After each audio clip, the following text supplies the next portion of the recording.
الحمد للہ وکفا وسلام علی عبادہ الذین اصطفى اما بعد فاعوذ باللہ من الشیطان الرجیم بسم اللہ الرحمن الرحیم احل لکم صید البحر وطعامہ متاعا لکم وللسیارہ وحرم علیکم صید البر ما دمتم حرما واتقوا اللہ الذی الیہ تحشرون جعل اللہ الکعبۃ البیت الحرام قیاما للناس والشہر الحرام والہدی والقلائد ذلک لتعلموا ان اللہ یعلم ما فی السماوات وما فی الارض وان اللہ بکل شیء علیم اعلموا ان اللہ شدید العقاب وان اللہ غفور رحیم صدق اللہ العظیم۔ محترم دوستوں، بزرگوں، گزشتہ درس میں اس بات کو ذکر کیا جا چکا ہے کہ جو آدمی احرام باندھ لیتا ہے، احرام باندھنے کے بعد اس کے لیے شکار کرنا اور شکاری جانور کو حلال کرنا بالکل جائز نہیں ہے۔ اگر وہ احرام باندھنے کے بعد شکار کرتا ہے یا جانور کو ذبح کر دیتا ہے تو شکاری جانور کو کھانا حرام ہے، بالکل جائز نہیں ہے۔ اس کا ذکر گزشتہ درس کے اندر آپ حضرات کی خدمت میں ہو چکا ہے۔ آج کی یہ جو پہلی آیت مبارکہ ہے، اس آیت مبارکہ کے اندر اللہ رب العزت نے جو سمندری شکار ہے اس کا ذکر فرمایا ہے کہ آیا احرام باندھنے والا آدمی یا ایسا آدمی جس نے احرام باندھا ہوا ہے، وہ سمندر کے اندر اگر سفر کر رہا ہے اور حج یا عمرے کے لیے جا رہا ہے تو سمندری جانور کو، سمندری چیزوں کو شکار کرنا اس کے لیے جائز ہے یا نہیں۔ اللہ رب العزت نے اسی بات کو ذکر فرمایا ہے کہ سمندر کے اندر جو شکار ہے اس کو شکار کرنا محرم کے لیے جائز ہے اور کھانا بھی جائز ہے، کیونکہ عام جو خشکی کا شکار ہے اس کو ذبح کیا جاتا ہے پھر وہ حلال ہوتا ہے، لیکن سمندر کے اندر جو چیزیں حلال کر دی گئی ہیں ان میں سے مچھلی ہے، اور مچھلی جو ہے وہ بغیر ذبح کے بھی انسان کے لیے اس کو کھانا جائز ہے۔ اگر مچھلی کو ذبح نہ بھی کیا جائے، شکار کرنے کے بعد ایسے ہی وہ مر گئی تو بالکل حلال ہے۔ سرور کائنات صلی اللہ علیہ وسلم نے فرمایا ہمارے لیے دو مردار حلال کر دیے گئے ہیں، ایک تو مچھلی ہے اور فرمایا ایک ٹڈی ہے۔ مچھلی وہ کہ انسان مچھلی شکار کرے، اب اس کو ذبح کرنا کوئی ضروری نہیں ہے، چونکہ سمندر کے اندر محرم آدمی جب سے سفر کر رہا ہے اور سفر کرتے ہوئے وہ مچھلی کو پکڑے گا تو ذبح کرنا کوئی ضروری نہیں ہے، تو وہ چیز اس کے لیے کیا ہو گئی؟ کھانا حلال ہو گئی۔ یا وہ شکار کرتا ہے تو اس کی شکار کی ہوئی دوسروں کے لیے بھی کیا ہو گئی؟ حلال ہو گئی۔ اسی لیے سرور کائنات صلی اللہ علیہ وسلم نے فرمایا کہ جو دوسری چیز ہے جو مردار ہے لیکن ہمارے لیے کیا ہے بھئی حلال، وہ ٹڈی ہے۔ پرانے لوگ جانتے ہوں گے کہ ایک ٹڈی آتی ہے جو فصلوں کو تباہ کر دیتی ہے، یا اللہ کی طرف سے ایک لشکر ہوتا ہے، اس کو ذبح کرنے کی کوئی ضرورت نہیں ہے، اس کو اسی طریقے سے پکڑا جائے اور اس کی گردن کو توڑ کر کھا لیا جائے، بھون کر اس کو استعمال کر لیا جائے، یہ بالکل کیا ہے بھئی حلال ہے۔ تو اللہ رب العزت نے اسی بات کو ذکر کیا ہے، ارشاد فرمایا احل لکم صید البحر، حلال کر دیا گیا ہے تمہارے لیے سمندر کا شکار۔ سمندری شکار محرم کے لیے کیا ہے کرنا بالکل کیا ہے بھئی حلال ہے۔ وطعامہ، اور اس کا کھانا بھی کیا ہے حلال ہے۔ متاعا لکم وللسیارہ، تمہارے نفع کے لیے اور مسافروں کے نفع کے لیے۔ اللہ تعالیٰ ارشاد فرماتے ہیں کہ جو سمندری شکار تمہارے لیے حلال کیا گیا ہے اس کے اندر تمہارا نفع بھی ہے اور قافلے والوں کا نفع بھی ہے۔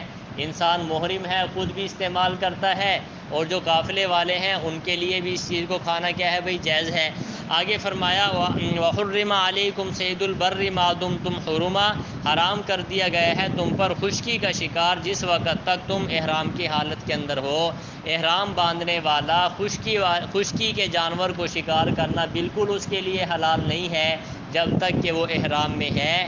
احرام کھولنے کے بعد اس کو شکار کرنا جائز ہے، لیکن سمندری چیزوں کا شکار احرام باندھنے والے کے لیے جائز ہے۔ اس کے اندر اگر وہ محرم احرام کی صورت کے اندر ہو اور شکار بھی کر لے تو اس کو خود بھی کھا سکتا ہے، دوسرے لوگ بھی کھا سکتے ہیں۔ آگے ارشاد فرمایا واتقوا اللہ الذی الیہ تحشرون، ڈرو اس اللہ سے جس کی طرف تم جمع کیے جاؤ گے۔ یہ مسلمانوں کا عقیدہ ہے۔ اللہ رب العزت کی جو کتاب قرآن مجید ہے یہ عام کتابوں کی طرح نہیں ہے۔ اللہ تعالیٰ ایک بات کا حکم ارشاد فرماتے ہیں، پھر اس کے بعد ایسی ترغیب دیتے ہیں جس پر عمل کرنے کی وجہ سے اس حکم پر عمل کرنا آسان ہو جاتا ہے۔ دنیا کا کوئی قانون بھی ہے، آپ حضرات سمجھتے ہیں کہ وہ ایک قانون نافذ کرنے کے بعد بالکل اس کو پورا کرنا اس کے لیے ضروری ہو جاتا ہے، ذہن سازی نہیں ہوتی، لیکن قرآن مجید کے اندر اللہ رب العزت ایک حکم اتارتے ہیں، پھر ایسی چیز بھی اتار دیتے ہیں جس پر عمل کرنے کی وجہ سے اس حکم کو ماننا آسان ہو جاتا ہے۔ اب ارشاد فرمایا کہ سمندری جانوروں کو کیا ہے شکار کرنا محرم کے لیے حلال ہے، لیکن خشکی والا جانور جب تک احرام کی حالت کے اندر ہے اس کو شکار کرنا جائز نہیں ہے۔ آگے ترغیب دے دی، فرمایا اللہ سے ڈرو۔ کیا کرو بھائی؟ جو اللہ نے حکم دیا ہے اس پر عمل کرنے سے کس سے ڈرو بھائی؟ اللہ سے ڈرو کہ اللہ کا حکم ہے، میں نے اس کو پورا کرنا ہے۔ فرمایا الذی الیہ تحشرون، اللہ ہی کی طرف تم جمع کیے جاؤ گے۔ اب یہ بات جب انسان ذہن میں بٹھا لیتا ہے تو اللہ کا حکم ماننا آسان ہو جاتا ہے کہ ہم نے ایک وقت اللہ کے سامنے جا کر کھڑا ہونا ہے اور ہم سب اللہ کے سامنے اپنے اعمال کا حساب و کتاب دیں گے۔ جب یہ بات ذہن میں بیٹھ جاتی ہے تو پھر گناہ چھوڑنا آسان ہو جاتا ہے، نیکیاں کرنا انسان کے لیے آسان ہو جاتا ہے۔ آگے اللہ رب العزت نے کعبۃ اللہ کی عظمت کو بیان فرمایا ہے کہ کعبۃ اللہ یہ جو خانہ کعبہ ہے، فرمایا علماء نے لکھا ہے کہ پہلے یہ کعبہ کا معنی ہوتا ہے چکور، یعنی جس کے چاروں کونے برابر ہوں اس کو کیا کہا جاتا ہے؟ کعبہ کہا جاتا ہے۔ اب کعبہ کو کعبہ اس لیے کہتے ہیں کہ پہلے اس کے چاروں کونے کیا تھے بھائی؟ برابر تھے، 44 فٹ۔ علماء نے لکھا ہے کہ چاروں طرف سے کتنی اس کی پیمائش تھی؟ 44 فٹ اور 50 فٹ اس کی اونچائی تھی۔ لیکن جب یہ آپ صلی اللہ علیہ وسلم کی بعثت سے پہلے جب کعبۃ اللہ کو تعمیر کیا گیا تو حتیم والا حصہ باقی رہ گیا۔ یہ واقعہ بڑا تفصیلی ہے کہ ان لوگوں نے حلال پیسہ جمع کیا ہوا تھا، اگرچہ مشرک تھے لیکن سمجھتے یہ تھے کہ مسجد جو بنانی ہے یا کعبۃ اللہ پہ جو پیسہ خرچ کرنا ہے وہ بالکل پاک کمائی سے ہونا چاہیے، حلال کمائی کا ہونا چاہیے۔ بہرحال انہوں نے کعبۃ اللہ کی تعمیر کی اور پیسے کم تھے تو حتیم والی جگہ چھوڑ دی۔ جب حتیم والی جگہ چھوڑی تو اب کعبۃ اللہ یہ چکور نہیں ہے، یعنی جو حجر اسود اور حتیم والی جگہ ہے یہ بچ گیا 36 فٹ اور باقی جو ہیں فرمایا وہ 44 فٹ ہیں۔ تو اس کی جو چکور ہے یہ اس حتیم کی وجہ سے کیا ہو گئی؟ ختم ہو گئی۔ لیکن حتیم والی جگہ چھوڑنے میں بھی اللہ کی حکمت ہے۔ وہ حکمت علماء نے یہ بیان فرمائی ہے کہ ہر کوئی تو کعبۃ اللہ میں داخل نہیں ہو سکتا، بڑے لوگ جاتے ہیں ان کے لیے کعبۃ اللہ کا دروازہ کھول دیا جاتا ہے، وہ اندر جا کے نماز پڑھ لیتے ہیں، لیکن جو حتیم والی جگہ ہے یہ کعبۃ اللہ کے اندر شامل ہے۔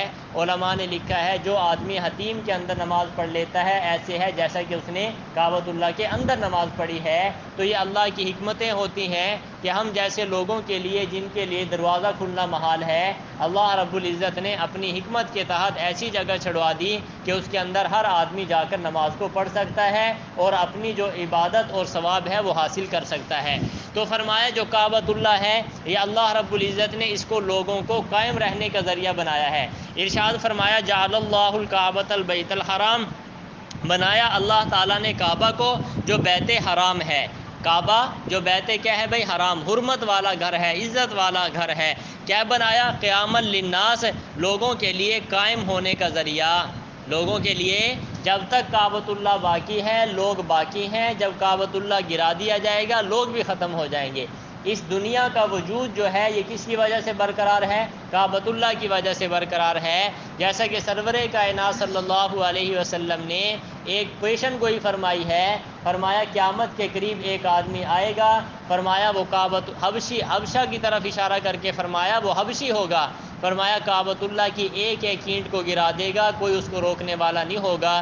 جب تک کعبۃ اللہ قائم ہے اس زمین و آسمان کا نظام قائم ہے، جب کعبۃ اللہ کو گرا دیا جائے گا تو سرور کائنات صلی اللہ علیہ وسلم نے فرمایا پھر پورا نظام درم برم ہو جائے گا اور قیامت برپا ہو جائے گی۔ گویا کہ کعبۃ اللہ اس کائنات کو بچانے کے لیے ایک ستون ہے، جب تک اس کی حفاظت ہے اس وقت تک فرمایا کیا ہے پوری دنیا قائم ہے، جب کہ اس کی حفاظت کی ختم ہو جائے گی یعنی اس کو گرا دیا جائے گا پھر دنیا بھی کیا ہو جائے گی بھائی؟ ختم ہو جائے گی۔ تو اسی چیز کو ذکر کرتے ہوئے فرمایا کہ بنایا اللہ تعالیٰ نے کعبہ کو جو بیت حرام ہے، حرمت والا گھر ہے، عزت والا گھر ہے، قیام للناس لوگوں کے لیے قائم ہونے کا ذریعہ۔ کعبۃ اللہ کیا ہے بھئی؟ لوگوں کے لیے قائم ہونے کا ذریعہ ہے۔ آگے فرمایا والشہر الحرام، اور شہر حرام کو، شہر حرام حرمت والے مہینے وہ 4 ہیں، جیسا کہ پہلے آپ حضرات کی خدمت میں ذکر کیا جا چکا ہے۔ فرمایا ذوالقعدہ ہے، ذی الحجہ ہے، محرم کا مہینہ ہے، رجب کا مہینہ ہے، یہ 4 مہینے حرمت والے مہینے کہلاتے ہیں۔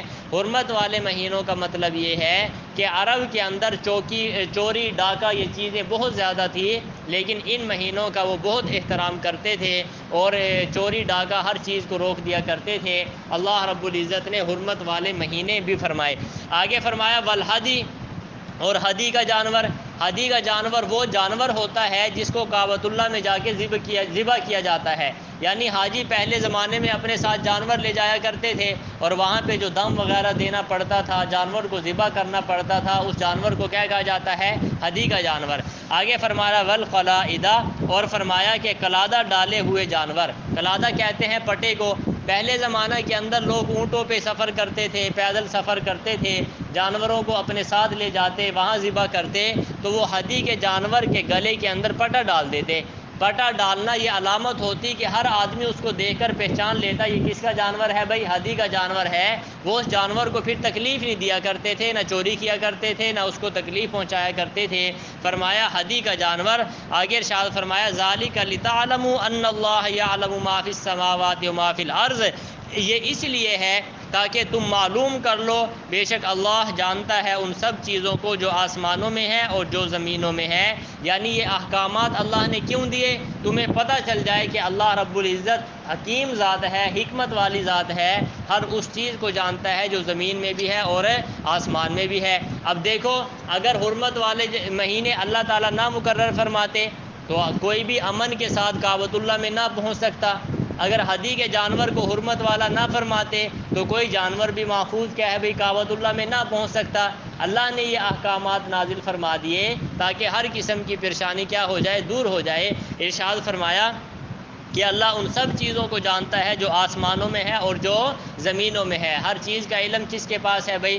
اللہ کے پاس ہے۔ وَأَنَّ اللَّهَ بِكُلِّ شَيْءٍ عَلِيمٌ، فرمایا اللہ رب العزت ہر چیز کو جاننے والا ہے۔ اعلموا، یقین کر لو، ان اللہ شدید العقاب، بے شک اللہ تعالیٰ سخت سزا والے ہیں۔ دیکھو وہی احکامات کہ جب ہمارے ذہن میں یہ بات عقیدہ مضبوط ہو گیا کہ اللہ ہر چیز کو جاننے والا ہے، پھر اللہ کے حکم پر عمل کرنا آسان ہو جائے گا۔ آگے فرمایا یقین کر لو اگر عمل نہیں کرو گے تو پھر اللہ سخت سزا دینے والا بھی ہے، اللہ تعالیٰ سخت سزا دینے والا بھی ہے۔ آج میں اور آپ صرف ایک بات جانتے ہیں کہ اللہ غفور الرحیم ہے۔ حضرت مجدد ملت حضرت تھانوی رحمۃ اللہ علیہ فرماتے ہیں کہ آج کا مسلمان گناہ بھی کرتا رہتا ہے، زبان سے توبہ توبہ استغفار بھی کرتا رہتا ہے۔ فرمایا یہ اللہ رب العزت کا مزاج ہے کہ اللہ نے تو منع فرمایا گناہ نہ کر، لیکن گناہ بھی کر رہا ہے، زبان سے توبہ استغفار بھی کر رہا ہے۔ ایسی توبہ کا کوئی فائدہ نہیں ہے۔ یہ توبہ بھی توبہ کرتی ہے، یہ توبہ بھی اس انسان سے کیا کرتی ہے بھئی؟ توبہ کرتی ہے۔ فرمایا کہ 2 صفتیں انسان کے ذہن میں ہونی چاہیے۔ نمبر 1 اللہ بخشنے والے اور رحم کرنے والے ہیں، نمبر 2 اللہ سخت سزا دینے والے بھی ہیں۔ جب یہ دونوں باتیں ہمارے ذہن میں ہوئی تو ہمارا ایمان کامل ہو جائے گا۔ یہ کامل ایمان کی علامت ہے، یہ کامل ایمان کی، جیسا کہ حدیث پاک میں آیا ہے کہ ایمان جو ہے یہ خوف اور امید کے درمیانی درجے کا نام ہے، کہ اللہ سے کا خوف بھی دل میں ہونا چاہیے اور اللہ رب العزت سے بخشش کی امید بھی ہونی چاہیے۔ یہ دونوں باتیں ہونی چاہیے، پھر انسان کا ایمان کامل ہوتا ہے۔ ارشاد فرمایا اعلموا، یقین کر لو، ان اللہ شدید العقاب، اللہ تعالیٰ سخت سزا دینے والے ہیں، وان اللہ غفور الرحیم، اور اللہ تعالیٰ بہت بخشنے والے اور رحم کرنے والے بھی ہیں۔ اللہ رب العزت ہمارے درس کو قبول فرمائے۔